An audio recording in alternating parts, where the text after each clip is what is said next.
Okay, so end of a long day recording here tonight after an 8-hour drive back from Ithaca, where I was picking up my daughter, Katerina. And this particular meditation, number 98, I believe it is an interesting one because it includes a very long excerpt um, from Heidegger, a dialogue that Heidegger had with a visitor from Japan. Um, I think that this is collected in and published in the book that's translated as The Way to Language. So part of what I'll be reading is this big excerpt from that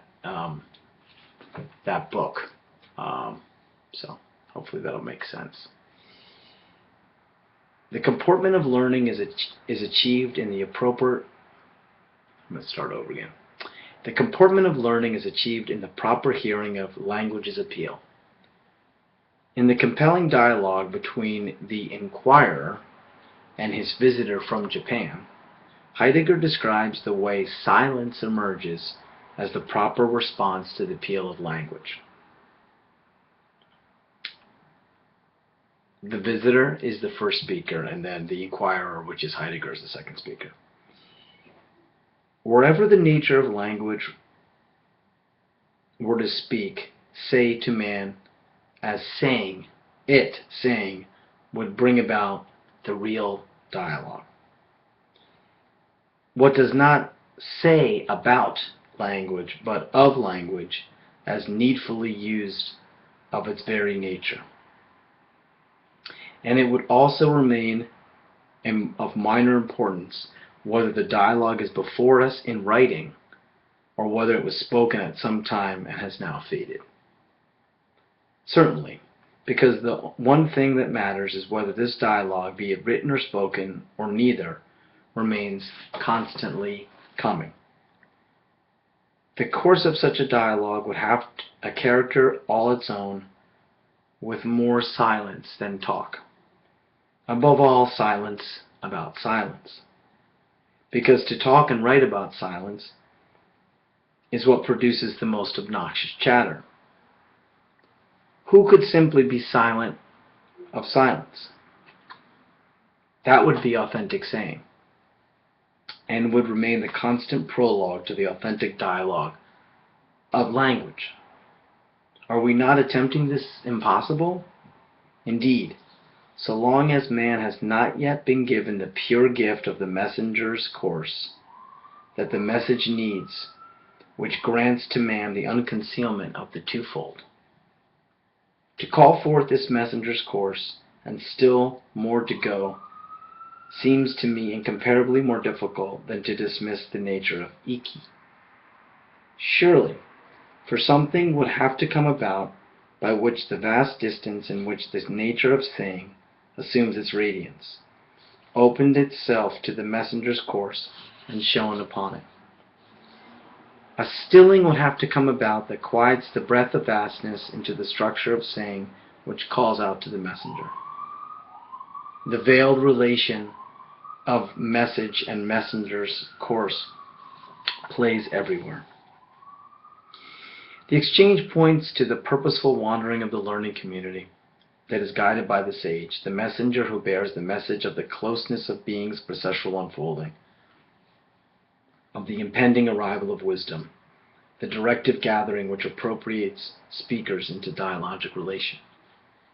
The sage, the one who bears the tidings of being's arrival, hears the saying that directs real dialogue, insofar as he submits his saying to the painstaking listening of the other.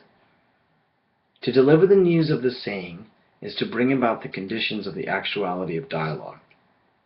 The sage's saying appeals to painstaking listening, to the originary modality of hearing, appeals to the openness of the other. When the sage's gift, this message delivered in the form of wisdom poetry, is received, his saying has announced the constant coming of dialogue. The constant coming of dialogue finds its source in the ineffable, and thus the poetic saying of the sage is pointing toward the ineffable. The sage enacts the ineffability of the ineffable, the not yet, in renouncing the claim upon language and submitting to the unforeseen, surrendering to the openness of the other.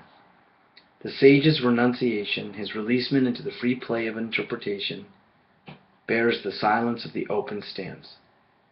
This is the comportment of poetic dwelling, the existent stand of freedom, where the speaker's saying is held in abeyance. To be held out before the nothing, to be held out in abeyance, is to be gathered by the saying of the word, and intensely attuned toward the other. To be intensely attuned toward the other is to remain silent. The dialogic exchange depicted by Heidegger is gathered by the silence of the ineffable, the unnameable, and the unspeaking other that is conveyed by the word.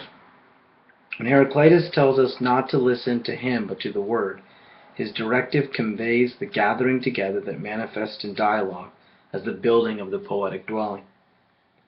Silence as the originary modality that alone is capable of receiving the appeal of language offers the openness and the regioning of the open region where learning unfolds.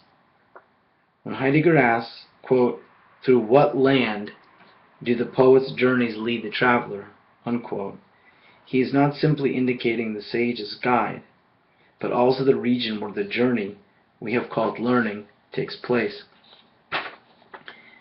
This mysterious and enchanted domain revealed by the primordial silence, the silence of the ineffable, gathering together dialogue by maintaining the gap between the many who speak, and thereby conserves and spares the many as manifold. Without this gap, no dialogue, no freedom, no reciprocation. Silence spares and thereby frees the many into the manifold, and thereby cultivates the many as a manifold. Thus language's appeal beckons the hearing of the silence that cultivates the many. The hearing of silence is directed by the ineffable, and thereby drawn into the open region of learning. To be drawn into the open region of learning is to cross over into the proper abode of poetic dwelling, the recognition of the immortality of human speaking. Quote, "Appropriation grants to mortals their abode with their nature, so that they may be capable of being those who speak." Unquote, from Heidegger. The granting of the proper abode of human dwelling is the gathering that directs the cultivation of the manifold. This cultivation is carried out through the dialogue that builds poetic dwelling. Poetic dwelling is thus the manifestation of the manifold, the many unified in the peaceful play of freedom. When we are granted our abode, we are, quote, "made appropriate for saying," unquote, which is to say we are addressed as listeners. To be addressed as listeners is to be, quote, "released into the needfulness out of which man is used to bring soundless saying to the sound of language." The gathering of the manifold into the abode of hearing brings about the appearance of peace and freedom. Thus the essence of language's appeal is the beckoning of freedom and peace. Freedom and peace emerge as the essential outcome of learning, which we now recognize to be the gathering of the dialectic community of poetic dwelling. And that's how it ends this day, the 22nd of May, originally written 10 years ago and commemorated. And if you're interested in some commentary, written commentary, please check out the blog Duarte Being and Learning and search for OPM 98, May the 22nd.